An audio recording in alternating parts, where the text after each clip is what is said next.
अब दिल्ली वक्फ बोर्ड जो हो रहा है जो हो रहा है। आपको हैरत होगी दिल्ली वक्फ बोर्ड में ऐसे निकम्मे स्टाफ है जो 2 लाइनों की एप्लीकेशन नहीं लिख सकता। हमारा मकसद यही है कि एक बार सीबीआई के जरिए दिल्ली वक्फ बोर्ड के 40 साल की 20 साल की इंक्वायरी करा दी जाए ताकि पता चलेगा कौन लोग जिम्मेदार हैं। चाहे स्टाफ हो, मेंबर हो, ऑफिशियल्स हो, उनके खिलाफ एक्शन तो हो। जब तक उनके यहाँ खौफ खुदा नहीं होगा और ये नहीं सोचेंगे कि हम क़यामत के दिन जवाब देंगे। वक्फ प्रॉपर्टीज़ का यही हाल रहेगा।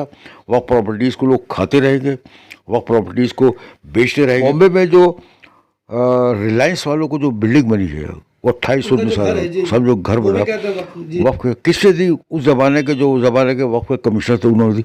उसके खिलाफ क्या एक्शन हुआ? उसको तो अरेस्ट किया जाना चाहिए था ना। तमाम मेम्बरान को अरेस्ट किया जाना चाहिए था। ऐसा कुछ नहीं हो रहा। वक्फ बोर्ड के ना अहल लोग, ना अहल सेल्फ इंटरेस्ट जिसमें था, उनकी मिली भगत से और जो लैंड माफिया है उनकी मिली भगत से वक्फ बोर्ड को बहुत नुकसान पहुंचा है।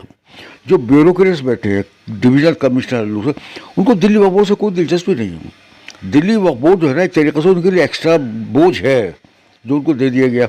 उनकी बला से भाई तुम जानो, तुम्हारा काम जानो। दिल्ली वक्फ बोर्ड जो है इस वक्त एक ऐसा बोर्ड बना हुआ जिसके मेंबर अलग है, चेयरमैन अलग है, सीईओ अलग है। आप अंदाज़ा लगे कि सीईओ में चेयरमैन में तालमेल नहीं कोई। जब तक सीईओ का और चेयरमैन का तालमेल नहीं होगा, अंडरस्टैंडिंग नहीं होगी, वक्फ बोर्ड काम नहीं कर सकती। इसलिए हमें 124 प्रॉपर्टीज़ को तो मुसलमान भूल ही गए और दिल्ली वक्फ बोर्ड भी एक्चुअली भूल गया कि 124 प्रॉपर्टीज़ का क्या हुआ। दोस्तों, कल एक ऐसी खबर आई जिसके बाद सिर्फ दिल्ली ही नहीं बल्कि पूरे हिंदुस्तान के मुसलमान, बल्कि पूरी दुनिया में जो मुसलमान हिंदुस्तान की खबरों पे इंटरेस्ट लेते हैं, खबरें जानना चाहते हैं, सुनना चाहते हैं, वो सब इस बात को लेकर हैरान है, परेशान है कि मुसलमानों की 123 प्रॉपर्टी जो करोड़ों की है, अरबों रुपये की है, वो अब मुसलमानों की नहीं रह जाएगी।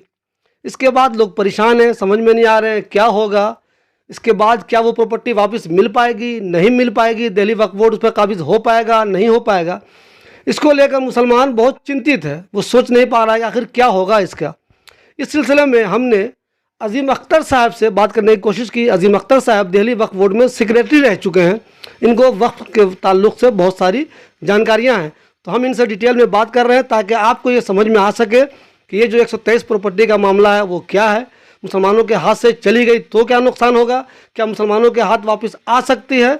तो ये कैसे मुमकिन है? ये बिल्कुल सीधी सी ज़बान में आम लोगों को समझे कि 123 प्रॉपर्टी का क्या मामला, ये है क्या चीज़?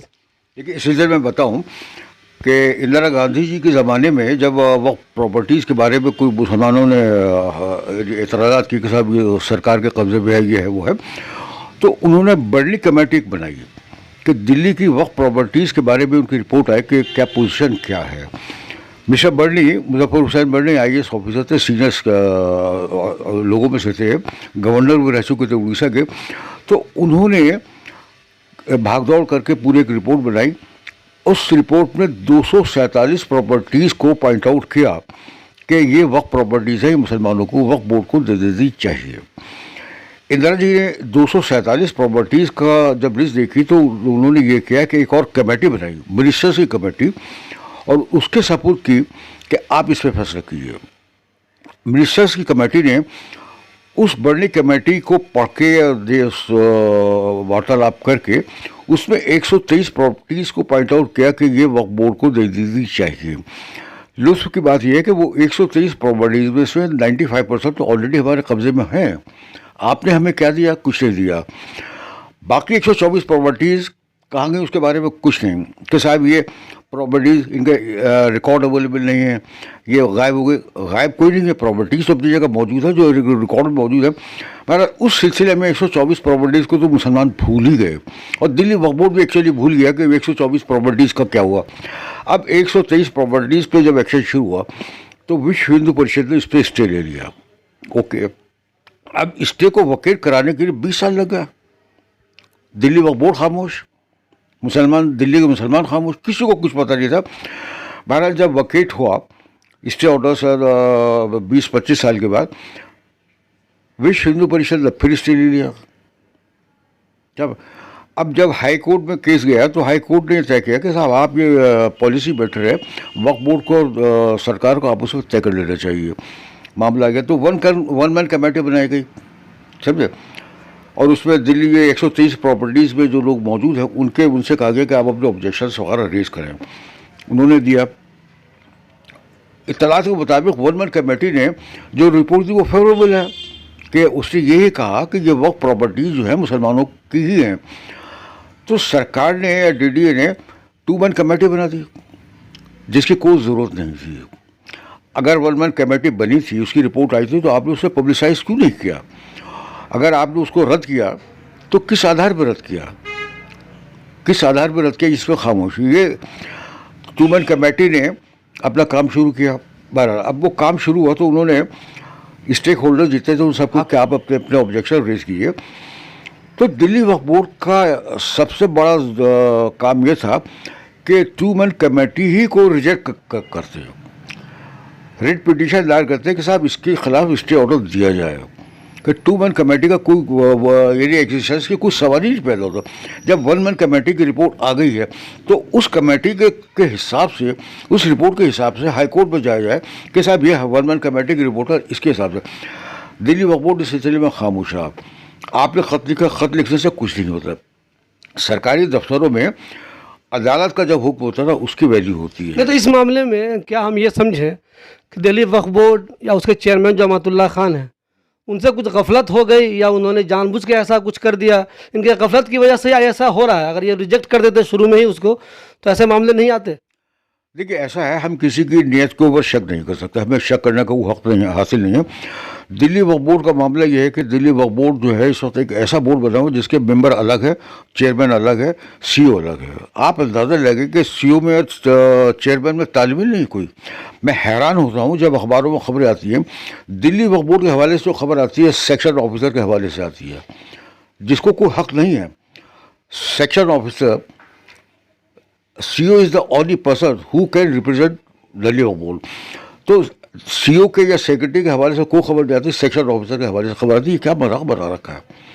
दिल्ली वक्फ बोर्ड में चेयरमैन है और अव्वल बुनियादी चीज़ है कि दिल्ली वक्फ बोर्ड की तमाम कारकर्दगी की जिम्मेदारी CEO की है, सेक्शन ऑफिसर की नहीं है। सेक्शन ऑफिसर को स्टेटमेंट जारी नहीं कर सकता, ऑफिशियल नहीं करना चाहिए उसको, लेकिन सीईओ खामोश है, सीईओ का तालमेल नहीं है, चेयरमैन से अलग मामला है, लड़ाई झगड़ा जो भी है, तो उसकी वजह से वो सीईओ सेक्शन ऑफिसर को उन्होंने कर रखा है, जो बुनियादी तौर पर गलत है, जो नहीं होना चाहिए। बेसिकली जब तक सीईओ का और चेयरमैन का तालमेल नहीं होगा, अंडरस्टैंडिंग नहीं होगी, वक्फ बोर्ड काम नहीं कर सकता। तो क्या इस तालमेल की कमी की वजह से भी कुछ ऐसा हो गया क्या? सारा तालमेल की कमी की वजह से सारा ये सब कुछ जो कुछ हो रहा है, इनएक्शन जो हो रहा है, जो काम हमें अंदाज़ा होता है कि जो काम आप उसमें सलाह मशवरे से हो सकता था वो नहीं हो पा रहा। उसकी वजह यह कि मेंबर अलग, सीईओ अलग, चेयरमैन अलग, मुख्तलिफ थिंकिंग काम कर रही हैं। तो मुझे ये बताइए, क्या ये जो अलग अलग काम करने लगे हैं लोग, अलग अलग अपने आप को बनने लगे हैं, तो पहले भी आपके ज़माने में ऐसा होता था? अमातुल्लाह खान जब आए हैं तभी से उनके खिलाफ कोई साजिश हो रही है या ऐसा कुछ हो रहा है, या पहले भी होता रहा है चीज़ें? साजिश की बात है, असल में ऐसा जब तक डिवोटेड लोग नहीं आएंगे ये ऐसा काम नहीं होगा। अब मैं आपको बताऊँ, मैं अपने ज़माने जब सेक्रेटरी था तो दिल्ली वक्फ बोर्ड के में करप्शन को देख के मैं बहुत परेशान था कि है क्या, ये हो क्या रहा करप्शन, दिल्ली वक्फ बोर्ड तो ख़त्म है। तो मैंने एक नोट तैयार किया और उसमें ये लिखा कि I want a CBI inquiry into the entire working of Delhi Waqf board since last 30 years till date, यानी अपने ज़माने तक। वो नोट बनाया। चेयरमैन थे उस ज़माने में सिराज पराशा मरहूम। सिराज पराशा मरहूम ज़बान के बड़ा खर्च थे, लेकिन मुखलिस आदमी था वो। उससे मेरे नोट को एज इट इज़ फॉरवर्ड किया चीफ मिनिस्टर के पास। चीफ मिनिस्टर ने बुलाया कि भाई हम ऐसा करें, SDM के ज़रिए इंक्वायरी करा था। अपने SDM के ज़रिए इंक्वायरी नहीं करा दी, CBI के ज़रिए इंक्वायरी कराइए, ताकि दिल्ली वक्फ बोर्ड में जो कुछ करप्शन है, जो कुछ घोटाला एक बार पॉइंट आउट हो जाए और फिर दिल्ली वक्फ बोर्ड 50 साल तक के लिए ट्रैक पर आ जाएगा। मुझे अफसोस है कि आज तक उस पर कोई एक्शन नहीं हुआ, किसी ने कोई एक्शन नहीं लिया। दिल्ली वक्फ बोर्ड की वर्किंग जो है इसीलिए इनएफिशिएंट है कि इसका जवाब तलब करने वाला कोई नहीं है। जो ब्यूरोक्रेट्स बैठे हैं, डिविजनल कमिश्नर लोग, उनको दिल्ली वक्फ बोर्ड से कोई दिलचस्पी नहीं है। दिल्ली वक्फ बोर्ड जो है ना एक तरीके से उनके लिए एक्स्ट्रा बोझ है जो उनको दे दिया गया। उनकी बलासुर भाई तुम जानो, तुम्हारा काम जानो। अब दिल्ली वक्फ बोर्ड जो हो रहा है आपको हैरत होगी दिल्ली वक्फ बोर्ड में ऐसे निकम्मे स्टाफ है जो 2 लाइनों की एप्लीकेशन नहीं लिख सकता, अंग्रेजी तो दूर उर्दू में भी नहीं लिख सकते। मैंने ऐसे ऐसे लोगों को देखा, मैंने उनको यानी रेप्रीमेंट किया कि भाई तुम जहाँ बैठे हो वहाँ पर उर्दू और अंग्रेजी तो बहुत ज़रूरी है। नहीं हो पा रहा। वजह क्या है?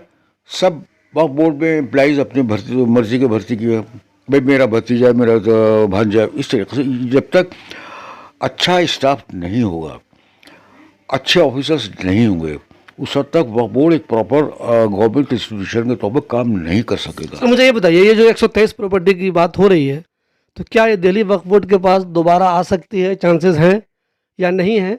इस सिलसिले में क्या कोशिश हो सकती है कि वो दोबारा इनके पास आ जाएं? नहीं देखिए, 123 प्रॉपर्टीज तो हैं ही हमारे कब्जे में भाई। मस्जिद अब्दुल नबी हमारे कब्जे में है कि नहीं है? वहाँ जमीयत उलमा हिंद का दफ्तर है, उसके सामने जो है सारी जगहें हमारे अपने कब्जे में हैं। यहाँ सिर्फ मामला है मिल्कियत का, क्योंकि 1862 में जब अंग्रेज़ों ने हिंदुस्तान में कब्जा कर लिया तो सारी दिल्ली की प्रॉपर्टीज़ को वक्फ यानी जो भी अवामी प्रॉपर्टीज़ थी उनको एक्वायर कर दिया था। समझे? उस पर के दिल्ली गेट से महरौली तक का पूरा इंटायर जो प्राइम लैंड कहलाता वो सब एरिया उसमें था। 1867 के अंदर लैंड एक्विजिशन एक्ट बना, ठीक है, उसी ऑर्डिनेंस की शक्ल थी जो आज भी मुरव्वज है। तो वक्फ बोर्ड का ने अपना शो किया कि मिल्कियत हमारी है। रेवेन्यू रिकॉर्ड जो है LNDO का, वहाँ मिल्कियत दिखाई गई है सरकार दौलत मदार, यानी खसर नंबर 5 है जो भी है, मिल्कियत किसकी है? सरकार दौलत मदार। कब्जा किसका? अहले इस्लाम। स्टेटस क्या? मस्जिद है। तो ये रेवेन्यू रिकॉर्ड में है जो उस ज़माने में तैयार हुआ था। अब दिल्ली वक्फ बोर्ड अपने अपना जो सर्वे किया उसमें लिखा कि जामा मस्जिद खसर नंबर 1600 हमारी मिल्कियत है।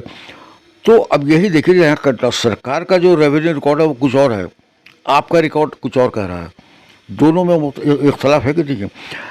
क्यों है इख्तलाफ? इसका मतलब ये, जब दिल्ली वक्फ बोर्ड ने सन 70 के अंदर अपने सर्वे किया, वो कॉन्फिडेंस में नहीं लिया गया वक्फ बोर्ड रेवेन्यू रिकॉर्ड को, LNDO के रिकॉर्ड को। या तो उस वक्त ऑब्जेक्शन किया जाता कि ये मिल्कियत का खाने में हमारी मिल्कियत है, ये हमारी मिल्कियत हमें मिली, हम शो करेंगे। तो अदालतों में होता है कि जब पूछा जाता है कि मालिक कौन है, LNDO कहते साहब हम मालिक हैं, हमारा रिकॉर्ड 1867 का है, अब दिल्ली वक्फ बोर्ड का तो 70 का है, तो फ़र्क हो जाता कि नहीं होता?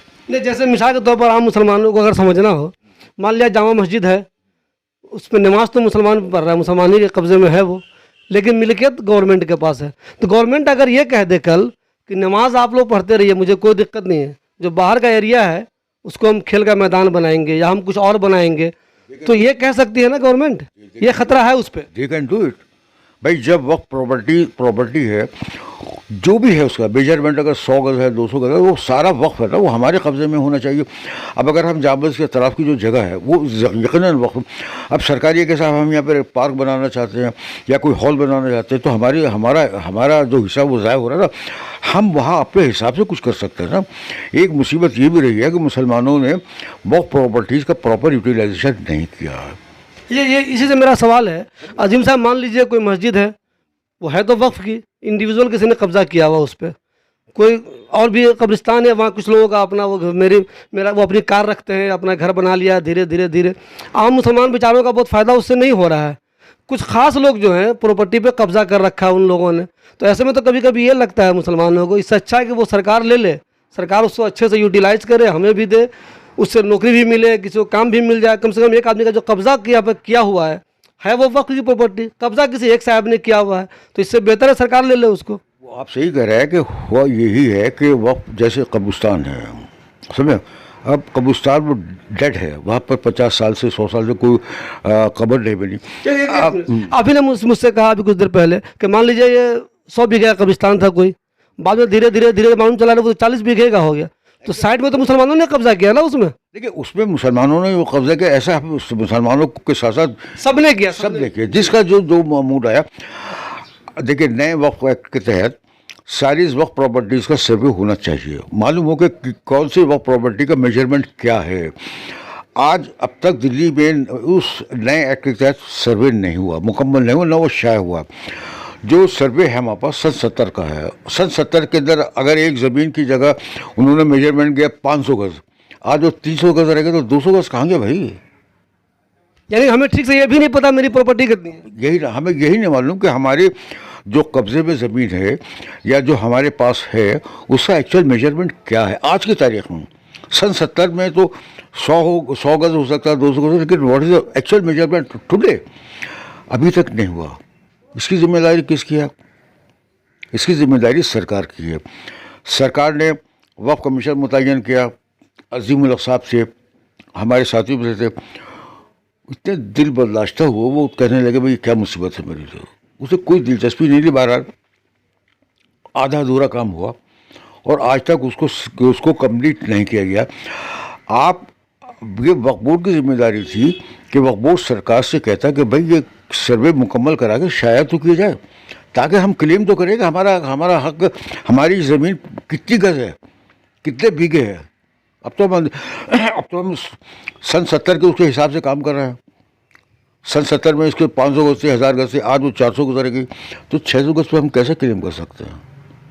हम जो अदालत में कहेंगे साहब इस वक्फ प्रॉपर्टी का एक्चुअल मेजरमेंट इतना है, सन 70 में क्या था, आज क्या है, हर ज़मीन में आपको वक्त मिलेगा। क्यों? लोगों ने ये किया कि मस्जिद है उसके बराबर बाहर की जो जगह थी उस पर कब्जा कर लिया, दुकान बना ली, मिल के था हमारी, तो ये तमाम चीज़ें ख़त्म हो जाती थी। लेकिन इसमें हुआ ये कि वक्फ बोर्ड के नाअहल लोग, नाअहल सेल्फ इंटरेस्ट जिस पे था, उनकी मिली भगत से और जो लैंड माफिया है उनकी मिली भगत से वक्फ बोर्ड को बहुत नुकसान पहुंचा है। गवर्नमेंट सोचती होगी ये तो तुम मुसलमानों का मामला है, तुम लोग जानो, और जो लोग वक्फ में हैं, चाहे वो दिल्ली में, दिल्ली से बाहर दूसरे रियासतों में, वो लोग भी कब्जे के चक्कर में रहते हैं। ज़्यादातर लोग, जहाँ भी ईमानदार बहुत कम ही लोग इसमें आए हैं, कुछ ना कुछ कब्जा, अपने रिश्तेदारों से कब्जा, कहीं और कब्जा कर, इस चक्कर में क्या वक्फ के मसले कभी हल हिंदुस्तान में या दिल्ली में हल हो सकते हैं, लगता है आपको? देखिए वक्फ का मामला ऐसा है, जब तक है सिर्फ सेल्फलेस लोग नहीं आएंगे, सेल्फलेस बेगरज, कोई जिनको ज़ात से कोई दिलचस्पी नहीं, उस वक्त तक वक्फ के मामला सही नहीं होंगे। अब आप अंदाज़ा लगाइए कि फतेहपुरी मस्जिद है, आप जाएं, फतेहपुरी मस्जिद का जो मेन गेट है उसके ऊपर 4 कमरे बने हुए हैं। किसके हैं वो? मुकर्रम साहब के हैं। मुफ्ती हैं मुकर्रम साहब, मस्जिद के इमाम हैं। उन्होंने वक्फ बोर्ड से इजाज़त दे दी कि साहब ये ऊपर जो छत पड़ी है खाली, मुझे कमरे बनाने की इजाज़त दी। वक्फ बोर्ड ने इजाज़त दे दी, क्यों दे दी भाई? क्या आप मुझे इजाज़त दे दें कि मैं राइट हैंड के ऊपर 4 कमरे डाल लूँ? इसी से मेरा सवाल ही है, जैसे आपने उस मस्जिद की मिसाल दी, वहाँ मुफ्ती मुकर्रम साहब का चल रहा है, जामा मस्जिद में बुखारी साहब का चल रहा है, मस्जिद अब्दुल नबी में महमूद मदनी का चल रहा है। इस तरह इंडिविजुअल कुछ लोगों का अपना अपना किसी किसी मस्जिद पे या कब्रिस्तान पे चल रहा है। आम मुसलमानों को इससे बहुत ज़्यादा फ़ायदा तो हो नहीं रहा है। तो क्यों ना सरकार ही ऐसी चीज़ों को लेकर अपना कंट्रोल करे, या फिर वक्फ बोर्ड में इतना ईमानदार चेयरमैन आ जाए, बोले नहीं नहीं आपको ये मिलेगी नहीं, ये आम लोगों की ज़मीन है, आम लोगों का प्रॉपर्टी है, मुसलमानों को इससे फ़ायदा होगा, इंडिविजुअल आपको फ़ायदा नहीं होगा। ये मुमकिन है क्या? देखिए ये उस वक्त मुमकिन है जब वक्फ बोर्ड को एडमिनिस्ट्रेटर कब्जे में दे दिया जाएगा। एडमिनिस्ट्रेटर अगर कोई आए तो वो तो इंडिविजुअली कर सकता है सारे काम। हरियाणा वक्फ बोर्ड में एडमिनिस्ट्रेटर आए थे, एक साहब IAS ऑफिसर थे, उन्होंने वक्फ बोर्ड की आमदनी करोड़ों रुपये भी कर दी थी। उनके जाने के बाद वक्फ बोर्ड आए, नए लोग मेंबर भी बने। आज हरियाणा वक्फ बोर्ड मोहताज है, तनख्वाह नहीं दे पा रहा अपने लोगों को। एडमिनिस्ट्रेटर के ज़माने में तो उसके पास पैसा ज़्यादा था, आज आप, मैं और दूसरे लोग मेंबर हैं, चेयरमैन हैं, तो पैसा कहाँ गया भाई? ये शो करता है लैक ऑफ इंटरेस्ट और डिवोशन, सिंसियरिटी। वो जब तक नहीं होगा, देखिए आप सही कह रहे हैं, सरकार का मामला ये है कि सरकारी अफसर जो है ना वो जवाब दे रिटायरमेंट तक, बल्कि रिटायरमेंट के बाद तक वो जवाब देगा कि तूने क्या गलती की थी। बोर्ड में मेंबर आते हैं, चेयरमैन आते हैं, वो अपने ड्यूरेशन में रहेंगे, उसके बाद छुट्टी, उनसे कोई सवाल जवाब नहीं किया जा सकता। जो आज जो वक्फ बोर्ड पे अगर हम उसको वो करें, मुआयना करें, CBI के जरिए इंक्वायरी करें, तो पता चला कि सन 70 में ये लोग जिम्मेदार थे, इन्होंने बंगली की, सन 80 में ये लोग ईमानदार थे, इन्होंने बंगली की, उनके खिलाफ एक्शन नहीं लिया जा सकता। जो जहाँ बैठा अपने टेजोर में करके निकल गया। यहाँ तो सरकार का कोई अफसर बैठा होगा या सरकार का कोई लोग जिम्मेदार होगा, वो तो जवाब तलबी तो उनकी होती रहेगी ना। मौजूदा हालात में नहीं हो सकता। आज अमानतुल्लाह चेयरमैन है, दूसरे लोग हैं, कल जब नहीं रहेंगे इनका कोई जिम्मेदारी नहीं। आज जो बोर्ड है उसमें जो घपले अगर मिलेंगे तो सन 90 से पहले के लोगों को आप जिम्मेदार करार नहीं दे सकते, वो तो गए, उसी कोई इंक्वायरी भी नहीं हो सकती, कोई इंक्वायरी नहीं हो सकती। जो घपला करे चाहे निकल जाए, कोई मतलब करेगा, छुट्टी हुई, बात खत्म हो जाती। हमारा मकसद यही है कि एक बार सीबीआई के जरिए दिल्ली वक्फ बोर्ड के 40 साल की 20 साल की इंक्वायरी करा दी जाए, ताकि पता चलेगा कौन लोग जिम्मेदार हैं। चाहे स्टाफ हो, मेंबर हो, ऑफिशियल्स हो, उनके खिलाफ एक्शन तो हो। अगर एक बार एक्शन हो गया, इंक्वायरी इस तरह हो गई, तो वक्फ बोर्ड अगले 50 साल तक के लिए इस ट्रैक पर आ जाएगा। यह यकीनन ईमानदारी होगी। ऐसा नहीं है कि एक आदमी वक्फ बोर्ड पे आने के बाद सोचे मैं बगलिंग करूँगा, क्योंकि उसे मालूम हो कि पकड़ में रहूँगा मैं। वक्फ बोर्ड के जिम्मेदार चाहे मेंबर रिटायर हो जाए या चला जाए, वो भी दे शुड बी आंसरेबल। उनके बाद भी उनकी जवाब तलबी होनी चाहिए कि आपने अपने ज़माने में क्या किया, आप उसका जवाब दीजिए, जस्टिफाई तो कीजिए आप अपने एक्शन को। दिल्ली में आप भी जानते होंगे कई ऐसी हाई राइज इमारतें हैं जो कहा जाता है कि वक्फ बोर्ड की ज़मीनें बनी हुई हैं वो। उसी तरह ये मिलेनियम पार्क के बारे में भी कहा जाता है कि वक्फ बोर्ड की ज़मीन थी। तो अगर वो जो 123 प्रॉपर्टी की बात हो रही है वो अगर दिल्ली वक्फ बोर्ड के कब्ज़े से हट जाए, वो ख़त्म हो जाए, तो क्या इस बात की आशंका है, ऐसा शक है कि आने वाले दिनों में इसी तरह की इमारतें या इसी तरह की कुछ चीज़ें वहाँ ही बन जाए? जैसे मस्जिद तो रहे, उसके पास कुछ और बन जाए, कब्रिस्तान तो रहे, उसके पास कुछ और बना दिया जाए, ऐसा शक है क्या? होगा यही है। जैसे मिलेनियम पार्क के बारे में बात की, अब मैं बताऊँ आपको। जब मुसलमानों ने कहा कि दिल्ली गेट का कब्रिस्तान छोटा पड़ रहा है, तो सरकार ने जगह दी। उस ज़माने में इम्तियाज़ अहमद खान मरहूम फाइनेंस सेक्रेटरी थे, वक्फ बोर्ड के चेयरमैन थे। उन्होंने तकरीबन 15-20 लाख रुपए खर्च करके डेवलप कराया पूरी उस एरिया को। 14 बीघे कब्रिस्तान था जो डीडी ने हमें दी थी, उसको डेवलप कराया, लेकिन शुरू नहीं हुआ था। मैं जिस ज़माने में सेक्रेटरी था तो एक मीटिंग हुई सरकार की, और उसमें कहा गया कि ये वक्फ बोर्ड से ज़मीन जगह वापस ले दी जाए, या मिलेनियम पार्क बनेगा। मैंने उसको ऑब्जेक्शन रेज किया कि ऐसा पॉसिबल नहीं है। आप हमें कहाँ जगह देंगे? रोहनी में दे देंगे। रोहनी में कैसे मुमकिन हो सका? निज़ामुद्दीन से मैयत रोहनी कौन लेके जाएगा? खैर नेक्स्ट मीटिंग में चेयरमैन साहब गए, हमारे सिराज पराचा साहब। तो मिस्टर सिराज पराचा ने वेहीमेंटली से कंडेम किया, और उन्होंने कहा कि आपको ये काम नहीं करने दूंगा मैं। सिराज पराचा साहब की खूबी थी कि उन्होंने सख्ती से इसकी मुखालफत की कि आपको मिलेनियम पार्क के लिए कब्रिस्तान की जगह नहीं दूंगा मैं। आपको कोई हक नहीं, अगर आप देना चाहते मुझे एग्जीबिशन ग्राउंड के पीछे का जो पार्क है वो दे दीजिए आप। एग्जीबिशन ग्राउंड है उसके पीछे का, वो मेन रोड पर है। सरकार इसके लिए, खैर मामला डेवलप ख़त्म हो गया। उसके बाद जब सरकारें बदली, चेयरमैन बदले, तो खामोशी से दे दिए, खामोशी से। सेक्रेटरी गए डीडी के दफ्तर में, वहाँ मीटिंग, वहाँ पर साइन करके चले आए। आपको हैरत हो कि मेंबरों को भी बाद में मालूम हो जब हैंड ओवर किया जा चुका था। अच्छा, दिल्ली के बारे में कहा जाता है कि यहाँ बहुत ज़्यादा प्रॉपर्टी है वक्फ की। आपने बहुत सारी देखी होंगी जब आप वहाँ थे, तो क्या आपको नहीं लगता है कि उसका सही से मैनेजमेंट अगर उसका हो जाए, ठीक से उसकी देखभाल हो जाए, उससे अर्निंग का कोई ज़रिया बनाया जाए पछा, तो दिल्ली के मुसलमानों के बहुत सारे मसाइल हल हो सकते हैं, उन्हें मजबूत किया जा सकता है, उनकी एजुकेशन के लिए कुछ काम किया जा सकता है? ऐसा हो सकता है क्या? देखिए, ये एक मफरूज़ा जो हम और आप सुन लेते हैं कि साहब प्रॉपर्टीज़ को अगर हम प्रॉपर्ली हैंडल कर ले तो बहुत कुछ होता है। ये बहुत अच्छा लगता है, सुनने में बहुत अच्छा है, लिखने में बहुत अच्छा है, लेकिन अमली तौर पर पॉसिबल नहीं है। पॉसिबल नहीं है। क्यों? जो मुतवल्ली बनाया गया है, वक्फ बोर्ड ने बनाया है, मैनेजमेंट कमेटी बनाई है, उसमें जो ईमानदार लोग हैं, हम किसी के बारे में नहीं कह सकते कितने ईमानदार आ रहे हैं, उनमें ज़्यादातर लोग ऑनेस्ट नहीं होते। ऑनेस्ट भी होते हैं, और लेकिन जो ऑनेस्ट लोग हैं वो प्रिवेल नहीं कर पाते ऐसे लोगों जो ऑनेस्ट नहीं है। तो ये सिलसिला नियतों के ऊपर है, और जब तक खौफ खुदा नहीं होगा, जो मुतवल्ली है, जो मैनेज कर रहा है, एक आदमी हो या 2 आदमी हो, 4 आदमी हो, जब तक उनके यहाँ खौफ खुदा नहीं होगा और ये नहीं सोचेंगे कि हम क़यामत के दिन जवाब देंगे, वक्त प्रॉपर्टीज़ का यही हाल रहेगा। वक्त प्रॉपर्टीज़ को लोग खाते रहेंगे, वक्त प्रॉपर्टीज़ को बेचते रहेंगे, बेचने का कोई तस्वुर नहीं है हमारे यहाँ। वक्त बोर्ड का दफ्तर दरियागंज में आपने देखा है, उसके बराबर एक लैंड पड़ी हुई है, 500 गज का टुकड़ा है, वहाँ पर वक्फ बोर्ड की एक मस्जिद भी है। उसके बाद हाँ, वो आई हॉस्पिटल इशाराबाद, वो वक्फ लैंड है। किसी साहब खैर ने वो 500 गज का टुकड़ा एंग्लो अरबिक स्कूल के नाम अलॉट किया था।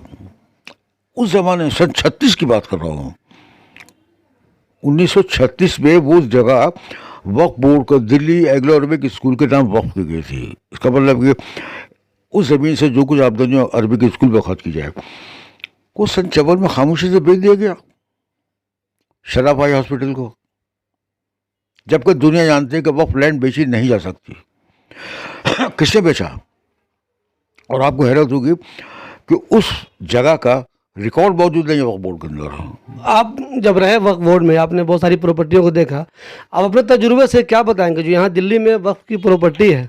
अगर हम रेशियो के हिसाब से देखें तो गैर मुस्लिमों ने कितना कब्जा कर लिया है उस पर, और मुसलमानों का कब्जा उस पर कितना? मुसलमान मतलब वक्फ बोर्ड का नहीं, इंडिविजुअल लोगों ने कब्जा कर लिया अपना अपना। देखिए, इसमें इसमें हम मज़हब के साथ पॉइंट आउट नहीं कर सकते, जिसका जहाँ मौका मिला, समझा। हिंदू इलाके में अगर वक्त प्रॉपर्टी, उस पर मैं कब्जा नहीं करूँगा, वो हिंदू करेगा ना। इसी तरह पौश इलाकों में जो जहाँ मुसलमान आबाद नहीं है, तो वहाँ जो वक्त प्रॉपर्टीज़ पर कब्जा उन्होंने लोगों ने किया। मुस्लिम इलाकों में जहाँ मुसलमान है, वो प्रॉपर्टी पे कोई हिंदू कब्जा नहीं करेगा, ना लेगा उसे, न खरीदेगा, न किराए पे लेगा, उसको मेहर आप ही तो करेगा ना। तो सारा खेल यहाँ पर ज़रूरत का है और आसानी से हासिल करने का है।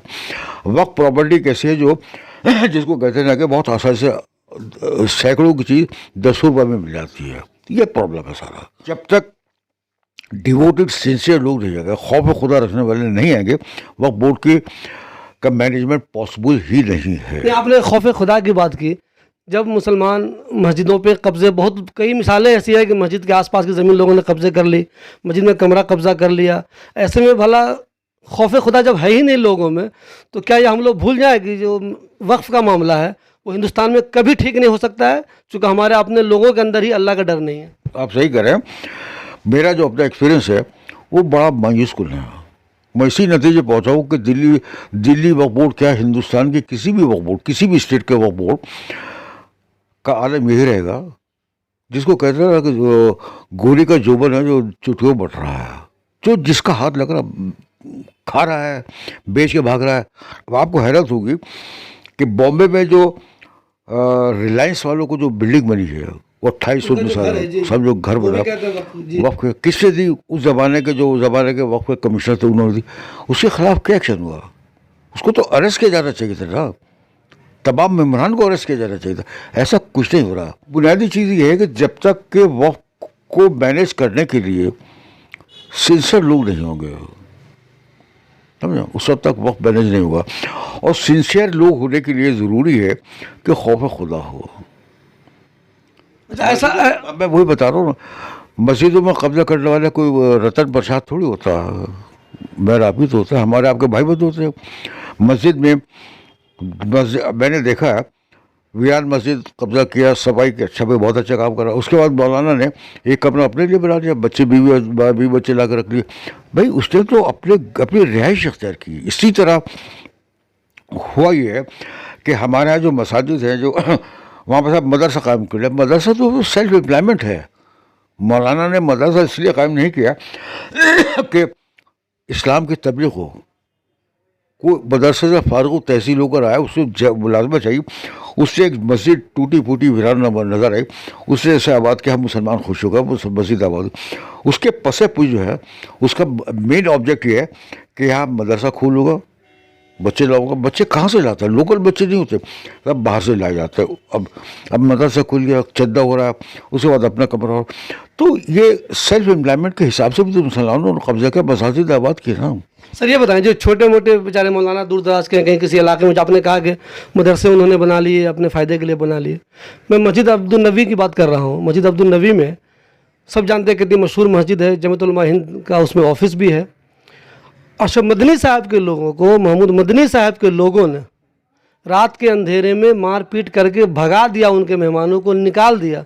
1-2 कमरे अशरफ मदनी साहब के कब्ज़े में आए, बाकी पर महमूद मदनी साहब ने कब्ज़ा कर लिया। जब इतने बड़े लोग आलिम दीन अरशद मदनी साहब मोहम्मद मदनी के बीच में उस ज़मीन को लेके प्रॉपर्टी के लिए जब ऐसा मामला है, तो छोटे मोटे मौलवी से हम कैसे उम्मीद करें कि वक्फ की प्रॉपर्टी पे वो कुछ कब्जा नहीं करेंगे या हंगामा नहीं करेंगे। अब मैं आपको बताऊँ हुआ क्या, मस्जिद अब्दुल नबी के पीछे बैकग्राउंड क्या है। जब जमीयत उलमा हिंद का दफ्तर, शायद आपको पता थी, इसका हेड ऑफिस बल्ली मरान में था। बल्ली मरान गली कासिम जान में पुरानी बिल्डिंग थी, जहाँ पर मौलाना हिफ्ज़ुर्रहमान से उस ज़माने के जो चेयरमैन और सेक्रेटरी हुआ था, वहाँ बाज़ाब्ता बैठते थे। मैंने देखा है वहाँ उस ज़माने में दिल्ली के सारे मुसलमान ज़रूरतमंद जो वक्फ से मुतालिक जो मसाइल से होते थे वो लेकर आते थे, उनका हल होता था। जब असद मदनी साहब ने जमीयत उलमा हिंद पे कब्ज़ा किया, मैं कब्ज़े की बात कर रहा हूँ और मुझे कोई इसमें वो नहीं है झिझक, नाजायज़ कब्ज़ा किया और इसको अपने घर की लौंडी बनाई, तो उन्होंने पहला काम यह कि जमीयत का दफ्तर पुरानी दिल्ली से बाहर निकाला, क्योंकि पुरानी दिल्ली में तो जवाब देते थे मुसलमानों के।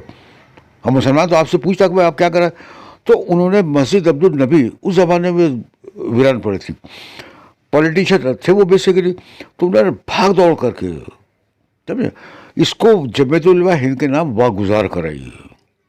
सरकार से जमीयत उलमा हिंद के नाम से वागुजार कर, मुसलमानों के नाम पे वागुजार नहीं।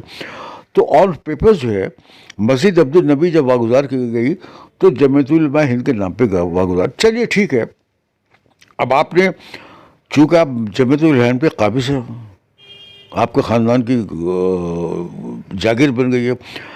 आज कल तक असद मदनी काबिज थे, आज चचा भतीजे हैं, चचा भतीजे को आज उनकी औलाद होगी उनको। इसका मतलब ये मुसलमानों की जो अमानत थी उसमें मुसलसल ख़यानत हो रही है। क्या मस्जिद अब्दुल नबी में जो नीचे बेसमेंट है वहाँ पर आप उसको मुसलमान कौम के लिए बेहतर यूटिलाइजेशन नहीं कर सकते क्या? या अरशद मदनी साहब ने मस्जिद अब्दुल नबी के सामने जो जगह ली है, जो बाद में यहाँ इनका मसला हुआ तो फिर वो आगे चले गए जी कि वो छोटी सी मस्जिद, उसके पीछे बहुत बड़ी जगह थी 200-250 गज, वो उन्होंने कई करोड़ में ख़रीदी। अब आप अंदाज़ा लगाइए, आप आलिम दीन हैं, आपको मालूम है ये वक्फ बोर्ड है, इसके ऊपर जैद नाजायज़ काबिज है या उसके ने कब्ज़ा कर रखा है, आप उसको पैसे देकर कैसे कब्ज़ा ले रहे हैं? उससे ज़रूरत ही क्या थी लेने की? आपको अगर आपको ज़रूरत थी तो आपने चोरी से उसको पैसे दिए, उससे कब्ज़ा लिया, उसके बाद अपने असर रसूख से वक्फ बोर्ड में उससे अपने आप को रिकगनाइज करा दिया, तो गैर इस्लामी काम नहीं किया। आप तो आलिम दीन है ना, मैं अगर करूँ तो नाजायज़, आप कर रहे तो जायज़ हो गया। जब ये लोग, ये जैसे अरशद मदनी साहब, मौलाना इतने मशहूर आदमी हैं, महमूद मदनी साहब, जब ये लोग इस तरह कर सकते हैं तो आम मुसलमानों से हम कैसे उम्मीद रखें कि वो वक्फ प्रॉपर्टी पे कब्ज़ा नहीं कर लेगा, उसे नाजायज़ तरीके से हासिल करने की कोशिश नहीं करें, कैसे उम्मीद रखें? सही कह रहे हैं। अब जैसे हमारे सामने मुकर्रम साहब की मिसाल है कि उन्होंने नाजायज़ तरीके से वक्फ बोर्ड को धोखे में रखकर वक्फ बोर्ड के मेंबरों से और सबसे मिलकर धांधली करके जगह हासिल की, किराएदारी हासिल की अपनी बीवी के नाम पर। मेरे पास वो डॉक्यूमेंट मौजूद है जिसमें उनकी बीवी की तरफ से एप्लीकेशन दी गई है कि जगह मुझे किराएदारी पे दे दी जाए, और आपको हैरत होगी उस एप्लीकेशन में उस खातून ने अपने शौहर का नाम नहीं लिखा, वल्दे शौकी। भाई जब आप एप्लीकेशन दे रही हैं, आप शादीशुदा तो अपने शौहर का नाम लिखेंगे नहीं, वहाँ वल्दे शौकी की, चूँकि मुकर्रम साहब की बीवी थी ना और वो रिकॉर्ड पे होता, तो उन्होंने शौकी अपने बाप का नाम शो किया। और वक्फ बोर्ड के उस ज़माने के चेयरमैन दूसरे, दुनिया को न मालूम चले किसी का पता नहीं चले, उस ज़माने के चेयरमैन साहब दूसरे लोगों ने बड़ी खामोशी से ऊपर की किराएदारी कर दी वो वक्फ बोर्ड की मुकर्रम साहब को। मुकर्रम साहब ने एक हफ्ते में 4 कमरे बना दिए।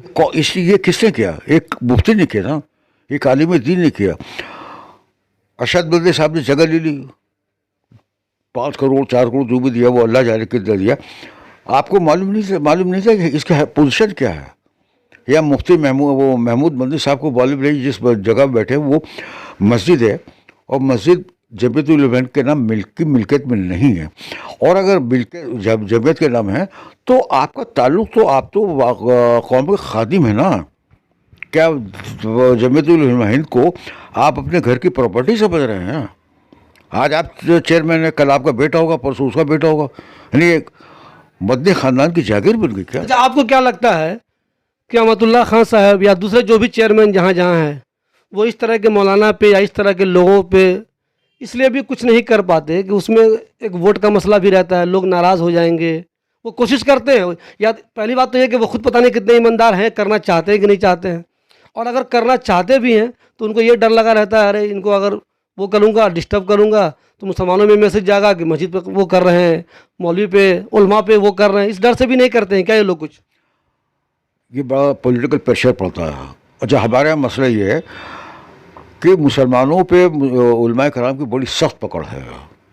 जब आलिम दीन मस्जिद में खुतबा देता है और किसी के ख़िलाफ़ उससे बात करे तो आम समझता है वो सही करे। जहाँ मसला तो ये है ना कि हमारे उलमाए कराम जो है ना वो खुद सही नहीं है। अक्सरियत उन लोगों की है जो टेढ़े हैं, जिनकी ईमानदारी पर हम शक कर सकते। कर ले जो कुछ करना है, वक्त की प्रॉपर्टी को खा जा, मज़हब को बेच ले, क़यामत के तो जवाब तो देना पड़ेगा ना। उस वक्त क्या होगा तुम्हारा? अच्छा आज़िम साहब, एक चीज़ बताइए, आजकल अक्सर देखता हूँ ये जो वक्फ बोर्ड के इमाम वगैरह हैं बहुत परेशान रहते हैं। वो हमारे सामने यहाँ पे एक स्कूल खुला था तो टीचरों को वो सैलरी नहीं दे पा रहे थे, तो उनकी कोशिश तो एक अच्छी थी कि स्कूल चलो खुल जाएगा या फिर इमाम को सैलरी मिल जाएगी, वो नहीं दे पा रहे हैं। तो उनकी ये परेशानी आपको क्या टेक्निकली, चूँकि मालूम होगा आपको, इनकी ये परेशानी रहेगी, ऐसे ही इमाम परेशान होते रहेंगे या अमानत कुछ कर सकेंगे? इनका वो चाहते हुए भी नहीं कर पा रहे हैं, कुछ कर सकेंगे या ऐसे ही परेशान रहेंगे इमाम साहब? देखिए, हमारा साहब कुछ नहीं कर पाएंगे क्योंकि उनके कॉपरेशन, उनको निचला स्टाफ दे या ना दे, लेकिन मेम्बरान का कोई कॉपरेशन नहीं, ताउन नहीं है। वक्फ बोर्ड का कोई भी चेयरमैन उस वक्त तक अच्छा काम नहीं कर सकता जब तक कि बोर्ड के मेम्बरान और ऑफिशियल सरकारी ऑफिसर उसके साथ भरपूर ताउन न दें। यहाँ ताउन नहीं है। काम की जिम्मेदारी लेना और काम कराना तो वक्फ बोर्ड के सीईओ का है, चेयरमैन का नहीं। चेयरमैन की जिम्मेदारी तो एक सुपरविजन की है, एक मुशीर के तौर पर है, समझे, उससे ज़्यादा नहीं है। सारा एक्शन जो है ना अकॉर्डिंग टू लॉ सीईओ का है। जब सीईओ में उसी सीईओ से इनका तालमेल नहीं है। सब, जब सीईओ से तालमेल है तो यही होगा जो कुछ हो रहा है। अब 2 मैन कमेटी को अपोज करने के लिए सीईओ का स्टैंड क्या था? ये तालमेल का मसला पहले भी होता था आप लोगों के ज़माने में, या सिर्फ अमानत के आने के बाद ये मसला चल रहा है बीजेपी की वजह से, या कुछ और वजह है? मुझे ये कहने अफसोस के साथ कहना पड़ा, ये पहली बार देखा है। मैं दिल्ली वक्फ बोर्ड में जब सेक्रेटरी था उससे पहले वक्फ बोर्ड की वर्किंग तो सामने थी, ऐसा कभी नहीं था। तालमेल था, कोऑर्डिनेशन था, एतमाद, चेयरमैन का एतमाद, मेम्बरान का भरपूर ताउन, उससे वक्फ बोर्ड अपने तौर पर काम कर रहा था। हमारे ज़माने में भी तनख्वाह आमदनी कम थी। आपको हैरत होगी कि उस ज़माने में भारतीय जनता पार्टी की हुकूमत थी तो 1,80,00,000 रुपया सरकार ने first time in the history of Delhi Waqf board guarantee नहीं दी थी। और उसमें ये कहा गया था कि इस पैसे से कॉर्पस फंड कायम किया जाए, यानी ये पैसा 1,80,00,000 रुपया वक्फ बोर्ड की जो ज़मीनें या जो बिल्डिंगें खस्ता हाल उनको डेवलप करे और उनको किराए पे दे ताकि फंड बढ़े। 1,80,00,000 रुपया फर्स्ट टाइम आया था।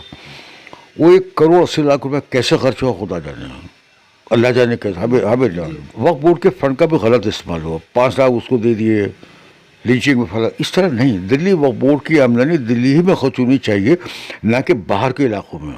इस मामले में हमारे सामने कहीं कहीं गलती भी की। मान लीजिए वक्फ बोर्ड का पैसा था, यहाँ यूज़ नहीं किया, कहीं और आम लोगों की नज़र में तो उन्होंने अच्छा काम किया, लेकिन टेक्निकली वो गलत किया, वो नहीं करना। यहाँ दिल्ली का दिल्ली के लिए था। आप एक मुसलमान की मदद करा, वो करे, आप ज़ाती तौर पर तो कर सकते हैं ना। ज़कात में मुख्तलिफ शहरों के लोग आते सफ़ीर लेने के लिए, आप देते कि नहीं देते ना। तो इस तरह अगर आप अपनी जेब से दें तो वक्फ बोर्ड के पैसे को फंड क्यों यूज़ किया आपने? अगर आपने अपने उस दौरान में 10 लाख और 5 लाख जैसे जैसे दिया, वो पैसा आपके पास होता तो इमामों की तनख्वाह तो प्रॉपर वक्त पे मिलती कि नहीं मिलती? ऐसा नहीं हुआ। जो गलतियाँ इमाम की अमानत साहब की यकीनन हैं, ऐसा नहीं है कि वो, उनको वक्फ बोर्ड की आमदनी का दिल्ली के अंदर ही इस्तेमाल करना चाहिए था और उसके अलावा नहीं इस्तेमाल करना चाहिए था। हमारे ज़माने में, अब मुझे नहीं मालूम क्या है, जब मेंबरों की मीटिंग होती थी, पता चला मीटिंग के बाद एक लंबी लिस्ट थी खाने पीने की, ये चीज़ फला चीज़ ढिमकी चीज़। आई रेज ऑब्जेक्शन, नो, हम ऐसा नहीं होगा। ये वक्फ बोर्ड की आमदनी मेंबरों की चाय तवाज़ुन पर नहीं होगी। आपको हैरत होगी कि सिराज पराज साहब ने कहा बिल्कुल सही है, हम अपनी जेब से चाय पिलाएंगे। मीटिंग हुई पहली, तो हमने अपनी जेब से चाय, 2 बिस्किट और केला रख दिया। बिमरा भाई क्या है, अब तो हम तो ये देंगे, वक्फ बोर्ड के पैसे से आपको कोई चाय नहीं दी जाएगी। 123 प्रॉपर्टी का मामला ताज़ा वाला आया है, इसके बारे में एक बताइए कि क्या इससे मुसलमानों को चिंतित होने की या फिक्रमंद होने की कोई ज़रूरत है? अगर मुसलमानों के दिल्ली वक्फ बोर्ड के हाथ से चली भी जाती है तो क्या फिक्रमंद होने की ज़रूरत है या नहीं है? देखिए, यहाँ फिक्रमंद होने की जरूरत नहीं, क्योंकि कब्जा तो हमारा ही रहेगा ना। यहाँ सिर्फ मिल्कियत का है, मिल्कियत का है कि मिल्कियत सरकार दौलत मदार की रहेगी, हमारी रहेगी। कब्जा तो है हमारा। मिलके चले जाने से ये डर रहेगा कि सरकार कहेगा मस्जिद में तो नमाज पढ़ते रहिए, जो साइड वाली ज़मीन है वहाँ पे कुछ और बना देंगे, ये खतरा रहेगा। अब यहाँ यही तो मसला है ना। अब सवाल ये है कि बहैसियत वक्फ बोर्ड के उस ज़मीन को हम क्यों नहीं यूटिलाइज कर सकते हैं?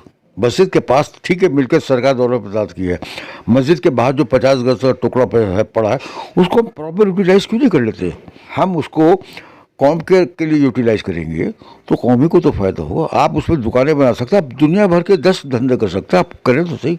ऐसा नहीं हो रहा, जिसको कहते हैं ना कंस्ट्रक्टिव काम। वक्फ बोर्ड का कंस्ट्रक्टिव काम, तामीरी काम का तस्वुर नहीं है, ना पहले था ना आज है। उसको क्या कीजिएगा? हमने अपने ज़माने में सोचा कि वक्फ बोर्ड की कुछ ज़मीनें जो खाली पड़ी है उन पे हम हॉल तामीर कर दें। हॉल जो काम आ सके, शादी ब्याह के मौके पे दिए जा सके किराए पे, ठीक है, फंक्शंस हो वो किराए पे दिए जा सकते। सबसे ज़्यादा मुखालफत की गई। अरे कब्रिस्तानों में क्या होगा, लोग शराब पीएंगे।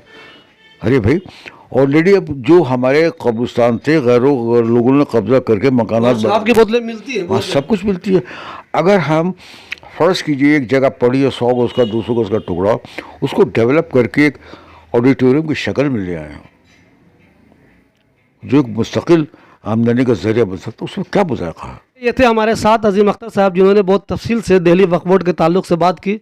अब देखना यह है कि आने वाले दिनों में पूरे हिंदुस्तान में और दिल्ली वक्फ बोर्ड का मामला भी सही हो पाता है या नहीं हो पाता है। और फिलहाल जो ये 123 प्रॉपर्टी का मामला है, आने वाले दिनों में उसकी सिचुएशन क्या बनती है, ये देखना बहुत दिलचस्प होगा।